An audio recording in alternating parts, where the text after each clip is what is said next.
다니엘의 이야기를 함께 오늘 나누게 돼서 또 영광입니다.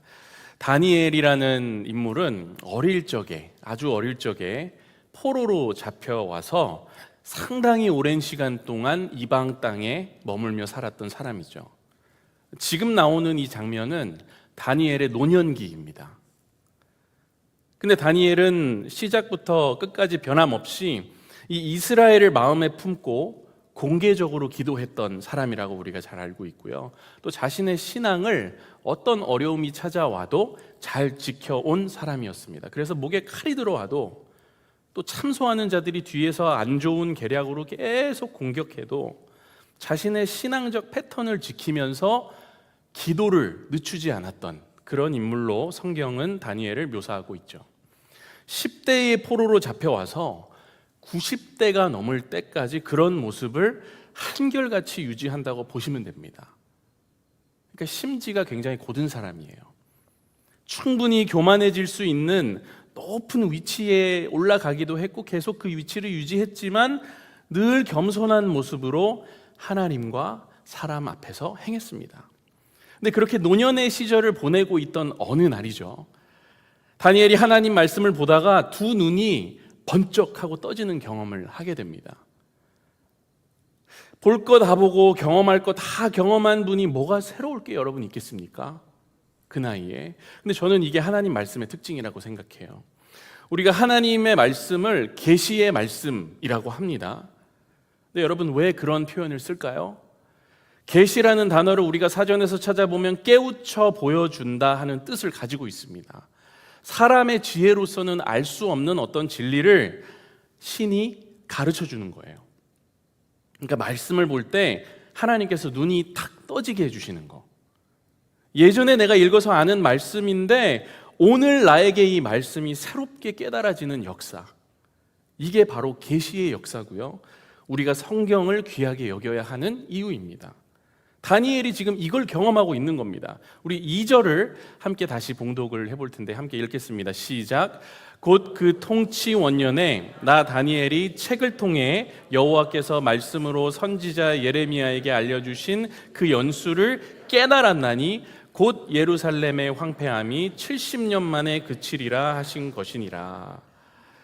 여기 나오는 이 책은 간단히 설명하자면 구약의 책들이라고 생각하시면 됩니다. 근데 다니엘이 여러분 이 책들을 처음 읽는 사람이었을까요? 절대 아닙니다. 다니엘은 늘 구약과 그 말씀과 계명들을 끼고 살았던 사람이에요. 그 말씀을 얼마나 잘 알았겠습니까? 바벨론에 있는 그 누구보다도 더 이 책들에 대해서 잘 아는 사람이었을 거예요. 근데 그날따라 예레미야 선지자가 기록한 글을 읽는데 새롭게 깨달아지는 게 있는 겁니다. 늘 읽었던 말씀인데 새로운 깨달음을 하나님이 주시는 거죠. 뭘 깨달았다고 나옵니까? 그 연수를 깨달았나니 하고 나옵니다. 곧 예루살렘의 황폐함이 70년 만에 그치리라. 학자들은 찾아볼 거 아니에요. 예레미야 도대체 어디를 읽었을까? 그러다가 이제 학자들이 한 두 군데 정도를 찾았습니다. 예레미야 25장이나 29장을 읽었을 거다라고 추측을 하는데 제가 한번 이 두 가지를 보여드릴게요. 먼저 예레미야 25장 11절부터 12절을 보면 이런 말씀이 나옵니다. 다니엘이 아마 이걸 보지 않았을까. 이 모든 땅이 폐허가 되어 놀랄 일이 될 것이며 이 민족들은 70년 동안 바벨론의 왕을 섬기리라. 여호와의 말씀이니라. 70년이 끝나면 내가 바벨론의 왕과 그의 나라와 갈대아인의 땅을 그 죄악으로 말미암아 벌하여 영원히 폐허가 되게 하되. 이런 말씀이 있죠. 29장도 보여드릴게요. 10절에 이렇게 나옵니다. 여호와께서 이와 같이 말씀하시니라. 바벨론에서 70년이 차면 내가 너희를 돌보고 나의 선한 말을 너희에게 성취하여 너희를 이곳으로 돌아오게 하리라. 여러분 다니엘이 포로가 된 경우는 주전 605년경입니다. 오늘 본문에서 다니엘이 이 말씀을 읽은 건 주전 538년. 계산을 해보면 67년이라는 세월이 흘렀죠. 70년이 거의 찬 겁니다. 유대민족의 포로 생활이 얼마 남지 않았구나 하는 거를 예레미야의 말씀을 읽다가 이제 깨닫는 거예요. 우리가 이 이방 땅에서 묶여가지고 생활하는 이 생활이 어쩌면 얼마 남지 않았겠구나. 근데 여기서 기뻐하면서 신기해하면서 다니엘이 끝난 게 아니라 정말 중요한 거는 그 다음 장면입니다.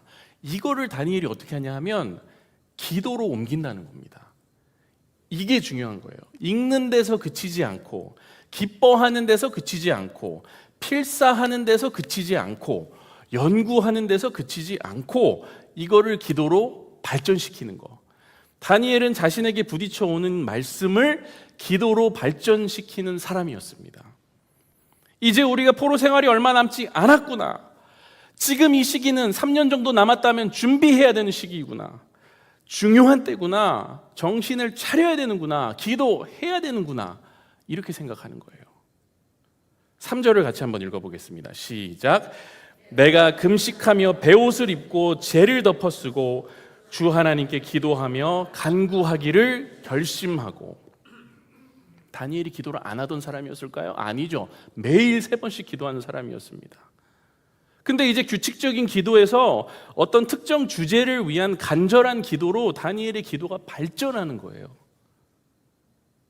사랑하는 여러분, 기도를 규칙적으로 하시는 분들 이곳에 계십니까? 너무 귀하고 감사한 일이죠.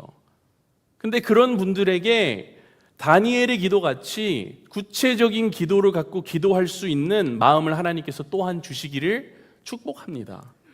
하나님께서 말씀 가운데 놀라운 것들을 깨닫게 해주시고 이 계시의 역사가 우리의 기도로 자꾸 만들어지는 일이 있기를 소망합니다. 교회에서 이제 청년들 만나면서 가장 많이 받는 질문이면서 동시에 가장 대답하기 어려운 질문이 있다면 뭐냐 하면 기도를 어떻게 하면 잘할 수 있습니까? 라는 질문이죠. 다니엘에게서 저는 힌트를 얻을 수 있다고 생각합니다. 말씀 보고 하나님께서 감동 주시는 계시의 말씀을 가지고 간절히 기도할 수 있다면 그분은 기도를 잘하는 거죠. 에이, 목사님 너무 단순하잖아요. 그건 복잡한 공식을 달라고요. 여러분, 복잡하게 만들 게 있고 복잡하게 만들지 말아야 할 게 있는데 우리가 기도를 너무 복잡하게 생각하면 안 되는 것 같습니다. 기도는요, 일단 하는 게 중요한 거죠. 건강한 기도 생활이라는 건 언제나 하나님의 말씀과 엮여 있어야 합니다. 기도의 성자라고 알려진 영국의 조지 뮬러라는 분이 있죠. 이분이 뭐라고 하셨는지 아십니까? 하나님의 약속에 근거하여 기도하십시오. 이게 저의 비결입니다. 라고 얘기하셨어요. 그 약속이 여러분 어디 있습니까? 성경에 있잖아요. 그런 의미에서 생각해 보면 이렇게 수요일 저녁에 나오셔서 말씀 경청하시고 기도하시는 성도님들을 이렇게 뵈면은 이 전하는 자도 가슴이 뜨거워질 수밖에 없는 거예요.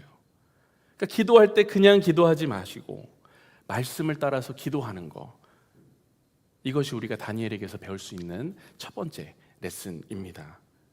다음으로 두 번째로 우리가 다니엘의 모습에서 배울 수 있는 게 있다면 뭐냐 하면 그가 굉장히 솔직하게 기도하고 이스라엘 백성을 위한 기도를 자기 자신의 기도같이 한다는 포인트입니다. 우리 5절과 6절을 함께 읽어보겠습니다. 시작. 행악하며 반역하며 주의 법도와 규례를 떠나싸우며 우리가 또 주의 종 선지자들이 주의 이름으로 우리의 왕들과 우리의 고관과 조상들과 온 국민에게 말씀한 것을 듣지 아니하였나이다. 죄를 자복하는 거기에 지금 초점이 맞춰져 있죠. 근데 좀 특이합니다. 보면은 다니엘이 지금 이스라엘 민족에 대해서 기도를 하면서 그 민족의 범죄를 자복하고 있는 거예요. 첫째, 그들이 하나님의 말씀을 떠났다는 사실. 둘째, 그들을 일깨우고자 수많은 선지자들을 보내주셨는데 그들이 그걸 듣고도 무시했다는 사실.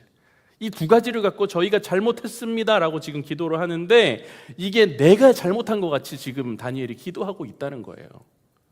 다시 말하면 그 민족의 범죄 가운데 자신의 범죄도 포함되어 있다는, 연결되어 있다는 사실을 그가 지금 인식하고 있다는 겁니다.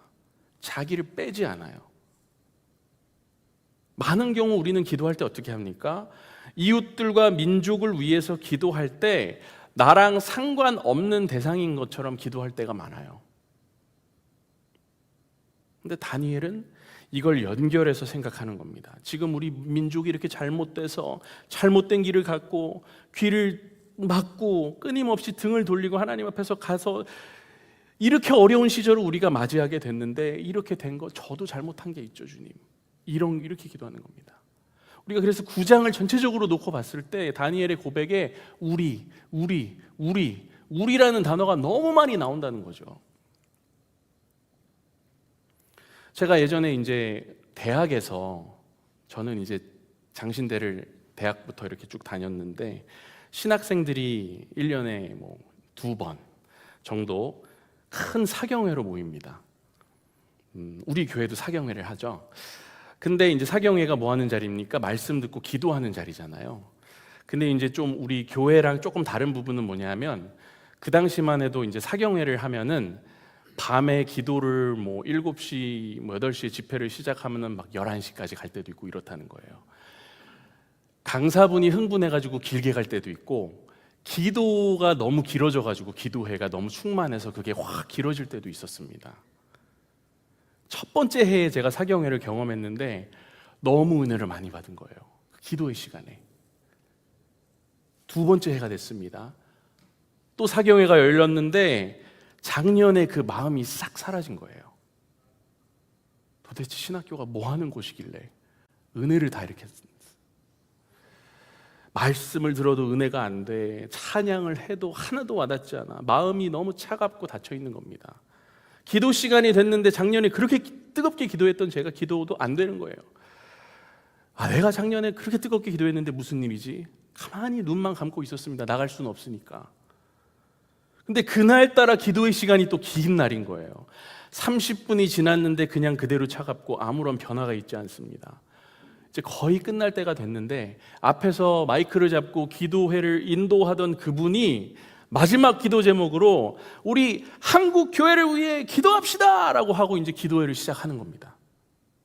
소리를 지르면서 기도를 하는데, 그때 제 마음에서 어떤 일이 벌어지냐 하면은 막 뻥 뚫리는 것 같은 느낌이 들면서, 그동안 내가 여기 막혀있던 것들이 다 뚫리면서 눈물 나고 막 기도가 막 터져 나오는 걸 제가 경험한 거예요. 그때 제가 깨달았죠. 하나님이 이 기도를 하기를 원하셨구나. 내가 맨날 내 기도만 했지, 우리 나라와 한국 교회를 위해서는 내가 신학교 와가지고 단 한 번도 기도할 생각을 한 적도 없고 그런 마음이 든 적도 없었구나. 그때 제가 처음 깨달았습니다. 그리고 그날 제가 기도하면서 배운 게 있는데, 내가 한국 교회, 더 나아가 이 공교회의 한 지체라는 사실을 그날 기도하면서 깨달았어요. 교회의 머리는 예수 그리스도라고 성경에 나옵니다. 그 교회는 그의 몸이라고 합니다. 근데 내가 그 몸의 지체래요. 그러니까 내가 교회를 위해 기도하는 것은 결국 나 자신을 위해 내가 기도하는 거랑 똑같은 겁니다. 제 삶에 그 기도가 없었던 거예요. 다니엘이 이스라엘의 민족을 위해 가슴을 치며 기도할 수 있었던 거는 자기 자신도 그 민족의 일원이었다는 걸 확실히 알고 있기 때문에 그런 겁니다. 그가 우리라고 하면서 기도할 수 있었던 것도 같은 원리예요. 오늘 봉독하지는 않았지만 11절에서 다니엘이 이렇게 기도를 하는데, 제가 한번 읽어보겠습니다. 온 이스라엘이 주의 율법을 범하고 치우쳐 가서 주의 목소리를 듣지 아니하였으므로 이 저주가 우리에게 내렸으되 곧 하나님의 종 모세의 율법에 기록된 맹세대로 되었사오니 이는 우리가 주께 범죄하였음이니이다. 여러분 생각해 보세요. 다니엘은 포로로 잡혀간 지 너무 많은 시간이 흘렀다고요. 이방 땅에서 높은 지위를 갖고 잘 살고 있습니다. 그 정도 되면은 뭐 자기가 예전에 살던 이스라엘 기억도 이제 안 날 거예요. 어렸을 때 살았던 거니까. 자신의 이스라엘 뿌리를 어느 정도 뒷전으로 하고 살아갈 수 있는 겁니다. 새로운 시민권을 가진 것이나 마찬가지이기 때문에. 근데 여기서 이 기도를 보면은 자기 자신이 이스라엘을 대표하는 사람인 것 같이 기도를 하고 있다는 거죠. 내가 이스라엘이고 이스라엘이 나다 하는 마음으로 기도를 하고 있는 겁니다. 사랑하는 여러분, 이게 너무나 중요한 것 같아요. 우리가 누군가를 위해서, 우리 교회나 우리 민족, 우리 나라를 위해서 기도할 때 그 사람을 나와 같이 여기는 거, 우리 교회나 민족을 나 자신과 같이 여기는 마음이 우리의 기도의 불을 붙여주는 것이라 저는 믿습니다. 이게 두 번째 우리가 배울 수 있는 레슨입니다. 세 번째는요, 여러분, 이렇게 정직하게 자복하는 기도를 한 이후에 다니엘이 무슨 기도를 하냐 하면 주님의 긍휼을 의지하며 기도한다는 거예요. 18절을 우리 다시 한번 읽어보겠습니다. 시작. 나의 하나님이여 귀를 기울여 들으시며 눈을 떠서 우리의 황폐한 상황과 주의 이름으로 일컫는 성을 보옵소서. 우리가 주 앞에 간구하옵는 것은 우리의 공의를 의지하여 하는 것이 아니요 주의 큰 긍휼을 의지하여 함이니이다. 여러분, 뭘 의지한다고요? 주의 큰 긍휼을. 비록 지금 자신을 포함한 이스라엘 백성들이 하나님의 말씀을 멀리하고 깨우침도 무시했지만 그럼에도 불구하고 이제 주의 자녀가 간절히 뉘우치며 기도하는 걸 보시고 긍휼을 베풀어 달라고 기도하는 거잖아요. 불쌍히 여겨달라는 기도입니다. 예전에 유대인들의 우화 중에 이런 이야기를 본 적이 있습니다. 하나님께서 우주를 창조하시기 직전에 천사들을 창조하시고 그 천사들이랑 대화를 나누는 장면이 나와요. 첫 번째 천사가 어떤 천사였냐면 의의 천사. 우화입니다, 여러분. 진짜 있었던 일이 아니라 이야기입니다. 의의 천사라는 이름을 가진 천사를 불러서 하나님이 이렇게 말씀하세요. 내가 세상을 창조하고 그 세상에서 가장 으뜸되는 피조물로 인간을 창조하려고 하는데 어떻게 생각하냐? 의의 천사가 대답합니다. 하나님, 그러시면 안 됩니다. 창조하지 마세요. 그 인간들은 온갖 불의로 이 세상을 더럽힐 겁니다. 두 번째 천사인 거룩의 천사라는 이름의 천사에게 똑같은 질문을 합니다. 거룩의 천사는 이렇게 대답합니다. 하나님, 인간 창조하시면 안 됩니다. 그 인간들은 이 세상을 더러움으로 가득 채워놓을 것입니다. 세 번째 천사, 빛의 천사도 크게 다르지 않습니다. 이렇게 대답하죠. 하나님, 절대로 인간을 창조하시면 안 됩니다. 인간들은 이 세상을 어두움으로 만들고야 말 것입니다. 하나님께서는 네 번째 천사인 긍휼의 천사를 불러서 또다시 질문하십니다. 내가 인간을 창조하려고 하는데 그대는 어떻게 생각하느냐? 긍휼의 천사는 다른 천사와는 전혀 다르게 대답을 합니다. 하나님, 인간을 창조하셔야 합니다. 하나님께서 인간을 창조하시면 이 세상은 불의하고 더러워지고 어둠에 잠길지도 모릅니다. 그러나 하나님, 이 불의와 더러움과 어둠 속에 있는 인간들에게 저는 기어이 그들을 사랑하시는 하나님의 사랑을 이야기할 겁니다. 그리고 그들이 새로워지고 하나님께서 기대하시는 사람들이 되도록 하나님 앞으로 그들을 인도할 것입니다.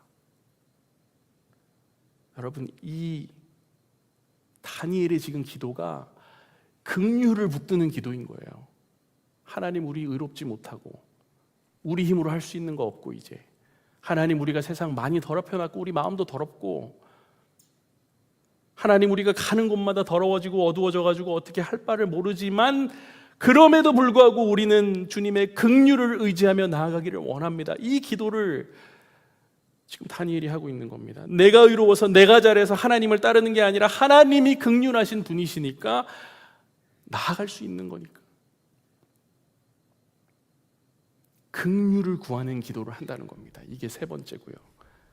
그리고 여러분, 마지막으로 우리가 다니엘의 기도를 통해 배울 수 있는 네 번째 레슨은 통회하며 긍휼을 바라는 기도를 하나님께서 외면치 않으시고 응답하신다는 겁니다. 우리가 20절에서 23절까지의 내용을 보면은 저는 이게 너무 재미있습니다. 여기에 천사가 나오잖아요, 실제로. 성경에서 응답된 기도 중에 어쩌면 가장 빠른 기도인 것 같아요. 다니엘이 기도할 때 하나님의 응답은 언제 시작됐다고 나옵니까? 기도를 시작하자마자 응답이 시작됐다고 나와요. 누구를 통해서 일하십니까? 천사 가브리엘을 통해서 일하십니다. 하나님과 사람 사이에 누군가가 개입해서 지금 이 응답을 돕고 있는 거예요. 여기서 우리가 중요한 거 하나를 깨닫는데, 그건 뭐냐면 하나님께서 기도에 응답하실 때 무엇인가를 통해서 일하실 수 있다는 겁니다. 때로는 이렇게 여러분 천사를 통해서 일하시거나, 우리가 많이 경험을 했죠. 누군가의 손길을 통해서 일하시는 경우가 많다고요. 그래서 현대에는 천사의 역사보다는 사람을 통해 일하시는 경우가 더 많은 것 같아요. 물론 그렇다고 제가 천사의 존재를 부정하는 건 절대 아닙니다. 천사들이 하나님의 심부름 한다는 걸 부정하지 않습니다. 우리가 진정으로, 전심으로, 또 진심을 담아가지고 주의 긍휼을 의지하며 기도할 때 그 기도에는 힘이 있고 하나님께서도 기도를 통해서 일하기 시작하시고 그 응답이 누군가를 통해 이루어질 수 있다는 사실을 우리가 믿을 수 있으면 좋겠습니다. 여러분, 내가 예상치 못한 누군가가 그 사람은 그냥 평소에 하던 거 한 건데 내 인생의 전환점이 될 수 있는 도움을 줄 수 있는 경우가 있어요. 나도 모르는데 누군가가 나를 위해서 일하고 있는 건지도 모릅니다. 때로는 내 관계를 이용하실 수도 있는 거예요. 기도를 하면. 또 더 귀한 건 뭡니까? 누군가의 기도를 응답하시기 위해 나의 손을 사용하실 수도 있는 거예요. 그러니 우리가 여러분, 사람들과 원만한 관계를 유지하고 또 사람들의 필요와 기도에 귀 기울이고 눈여겨보는 거, 이게 참 중요합니다. 왜요? 내가 기도 응답 받는 것도 중요하지만 더 귀한 건 뭐예요? 내가 누군가의 기도에 응답이 되는 사람이면 그게 얼마나 귀한 겁니까? 누군가에게는 내가 하는 말이, 내가 내미는 이 손길이 가브리엘의 손과 같은 손이 될 수 있는 거예요. 우리 오늘 나눴던 내용을 이제 한번 싹 정리를 해보겠습니다. 지금쯤이면 이제 살짝 졸음이 오잖아요. 그죠? 정리를 해보면, 기도할 때 말씀을 따라 기도하자고 얘기했습니다. 또 솔직하게 기도하고 나를 위해 기도하듯이 타인과 민족과 나라를 위해 기도하자고 제가 말했습니다. 또 주님의 긍휼을 바라며 기도하자고 했고, 마지막으로 그렇게 기도할 때 하나님께서는 외면치 않으시고 응답하신다는 걸 기억하고 나 자신이 때로는 누군가에게 응답이 될 수도 있다는 걸 생각하자고, 또 그렇게 기도하자고 말씀을 나눴습니다. 사랑하는 여러분, 이러한 다니엘의 기도의 연륜이 오늘 기도하는 우리에게도 흘러넘치길 기도합니다. 그리고 우리의 기도를 통해 하나님께서 역사하실 줄 믿습니다. 우리 찬양팀 나오실 때 우리 나오는 시간이 좀 있으니까 한번 서로를 쳐다보면서 이렇게 한번 고백을 해보시면 좋을 것 같아요. 우리의 기도가 더욱 깊어지길 원합니다.